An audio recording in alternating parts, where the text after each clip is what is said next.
Marc Louboutin a 47 ans. Il a été pendant 16 ans inspecteur puis lieutenant de police avant de démissionner en 2001. Dans un livre, Flics n'est pas du cinoche, publié aux éditions du Moment, il défend notamment les bonnes vieilles méthodes policières, pas toujours avouables. Face à lui, Christophe Régnard, président de l'Union syndicale des magistrats. Pour lui, les policiers doivent respecter la loi. Et c'est donc le débat de la semaine. Bonjour à tous les deux. Bonjour.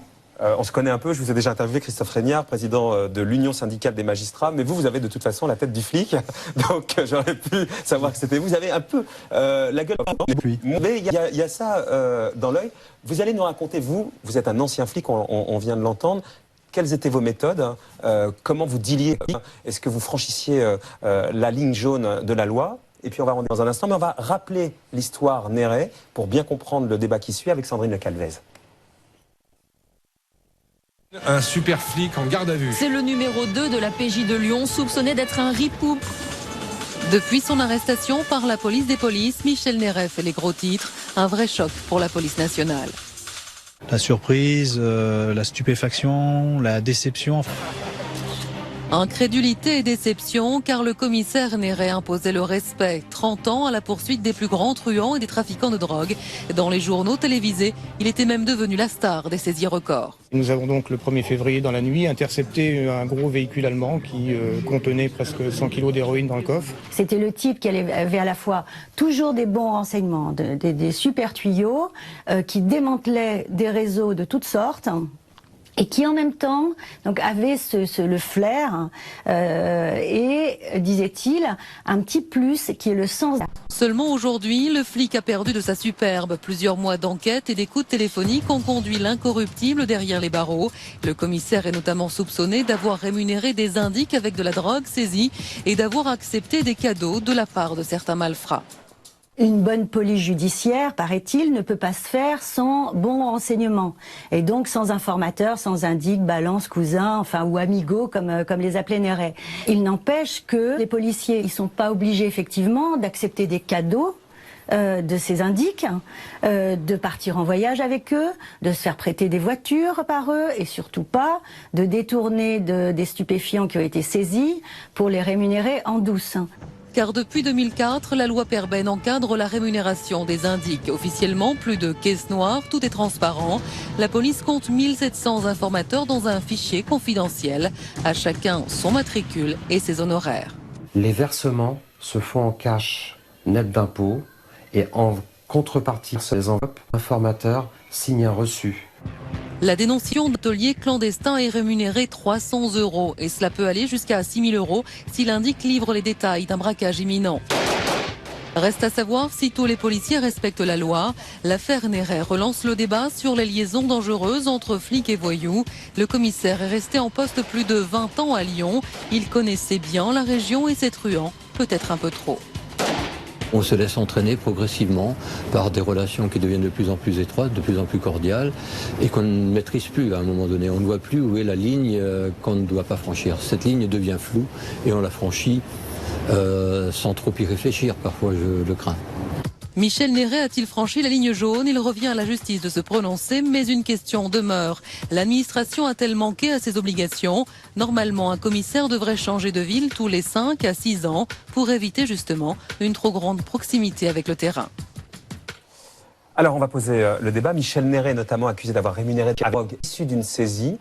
Rional, Ça me fait rire. Ça vous fait rire? Ouais, cette affaire, c'est un peu le bal des faux culs quand même, parce que Michel Néret a rémunéré des indiques avec de la drogue. Bon, on parle alors moi, je connais pas le dossier évidemment. La seule chose dont je puisse avoir connaissance, c'est ce qui se dit dans la presse. Donc, je suis assez distant par rapport à ça.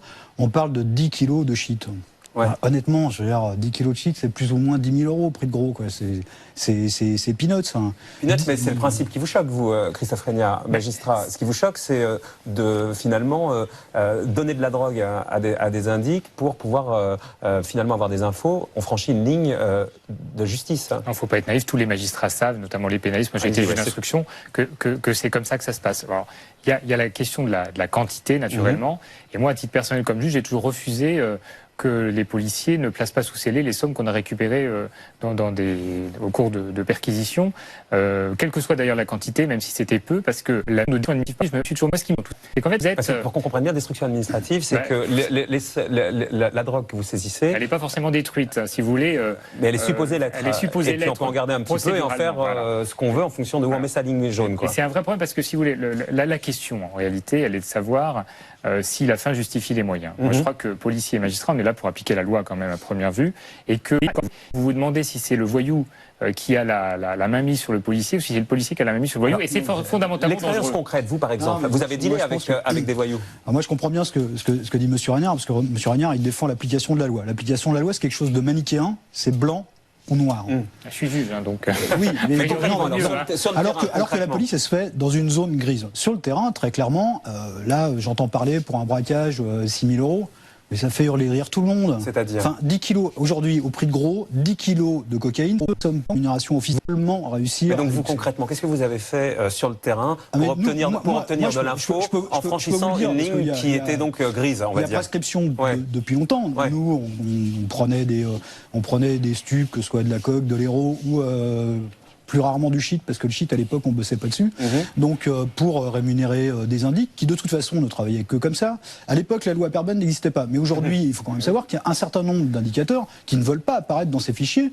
Et puis, seulement, je veux dire, vous savez, la motivation de l'indic, c'est pas la motivation de la République. La motivation de l'indic, c'est quoi? Je veux dire, la motivation de l'indic, c'est soit de faire tomber la concurrence, soit de se venger, soit de se faire du fric. Il n'y a pas plus capitaliste que le milieu des voyous. Face à cette réalité-là, il n'y a évidemment pas beaucoup de solutions, si.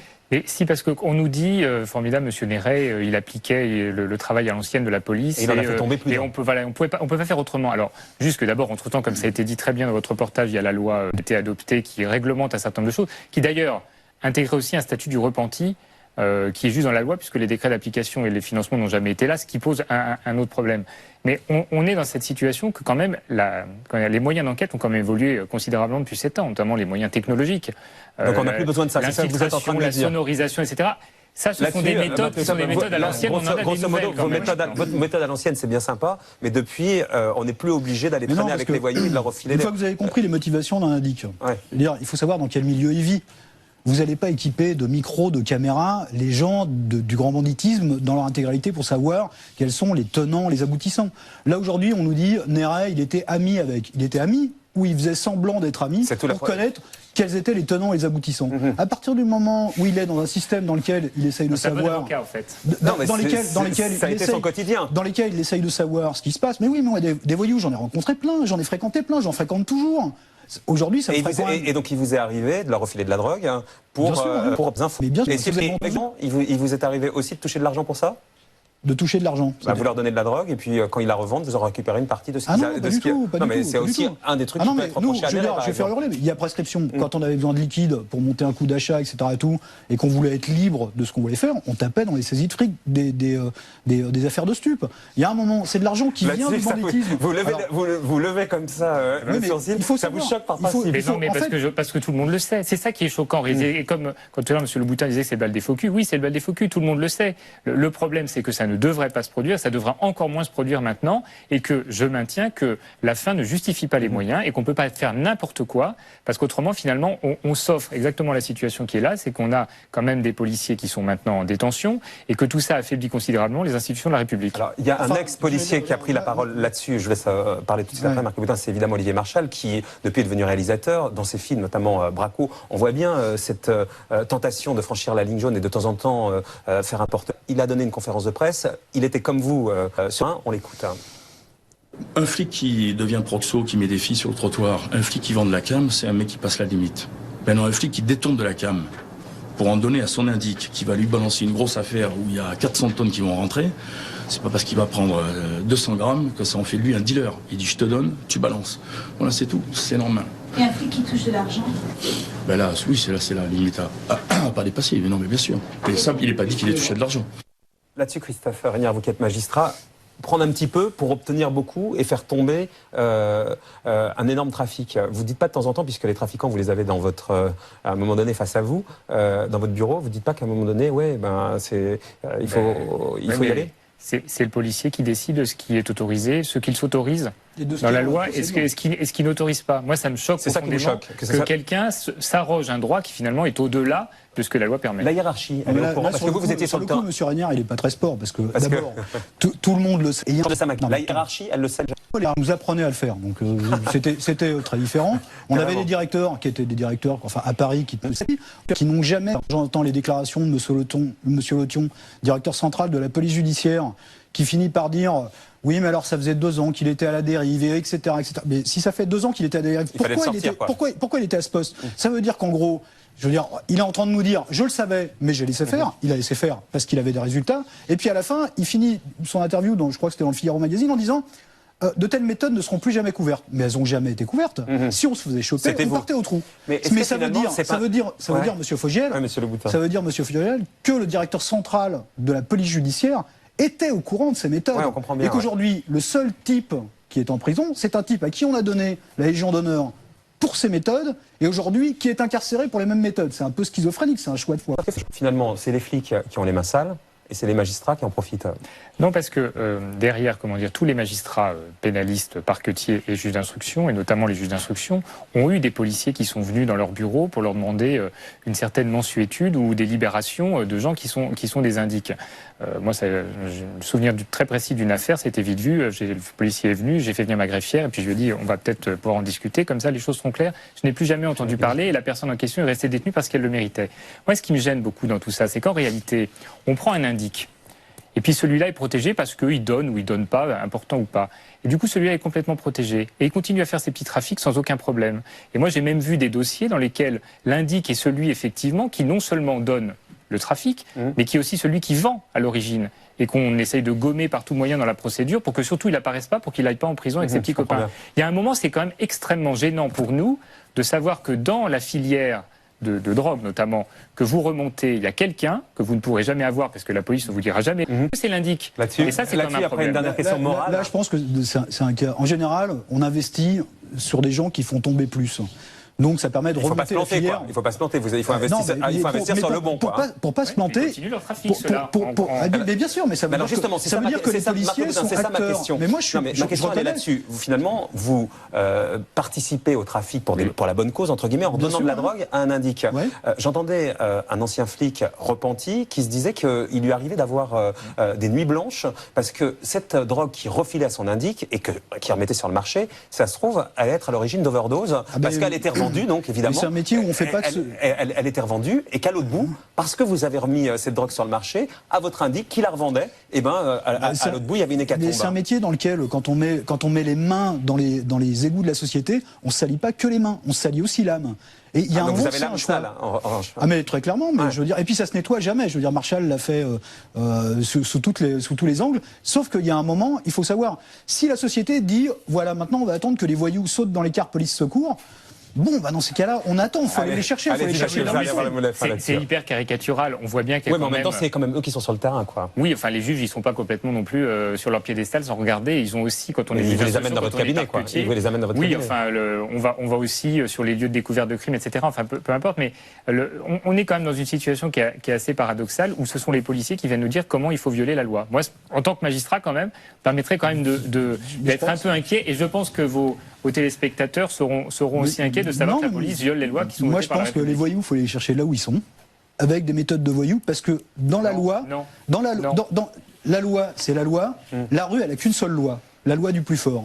Point. C'est 4 mots. Le reste, les voyous, la loi, ils s'en tapent le coquillard. Allez, on va laisser le mot de la fin à l'homme de loi, quand même. La loi est la loi. Voilà. Ouais. Qu'est-ce que vous voulez ? On peut pas. Moi, vous pourrez jamais avoir un juge qui validera ce type de discours, qui est on peut faire n'importe quoi à partir du moment où on fait tomber les gens, parce qu'on ne peut pas faire n'importe quoi pour faire tomber, en plus, pas tout le monde. Je comprends bien, mais là, celui qui est tombé, c'est donc Néret, peut-être d'ailleurs pour un peu plus que le débat général. Est-ce que finalement, il ne paye pas pour tout le monde, hein ? Il faudra voir dans le dossier, parce que manifestement, il y a effectivement une ligne qui est encore supplémentaire. Quand on part en vacances, quand on se fait prêter des voitures, on n'est plus tout à fait dans la logique de l'enquête elle-même. Je ne suis pas d'accord, parce que le manifestement, vient juste de nous montrer que de passer la ligne blanche, c'est facile même pour un magistrat, parce que manifestement, ça veut dire qu'on est en train de briser le secret de l'instruction et de dire qu'il y a des éléments dans le dossier qui permettent... dans ce cas-là, on ne dit pas manifestement. Vous êtes magistrat. Alors on retire manifestement, si vous voulez. Non, vous êtes magistrat, vous êtes en train d'accréditer le fait que c'est un ripou, c'est pas du tout établi pour le moment. Donc on va attendre. Moi, ce que je voudrais dire, il a le droit à la présomption d'innocence et non pas la présomption de culpabilité, comme souvent les policiers. Et moi, ce que je voudrais dire, c'est que s'il y a des gens qui veulent soutenir Michel Néret, c'est simple, ils tapent flic dans Google, ils vont tomber sur un lien tout de suite, c'est le premier qui arrive pour demander un droit de visite symbolique. Les enquêtes. Merci à tous les deux. Merci Christophe Régnard. Merci Marc Le Boutin. On va maintenant revenir sur cette agression d'un contrôleur SNCF jeudi qui a entraîné de lourdes perturbations puisque ses collègues ont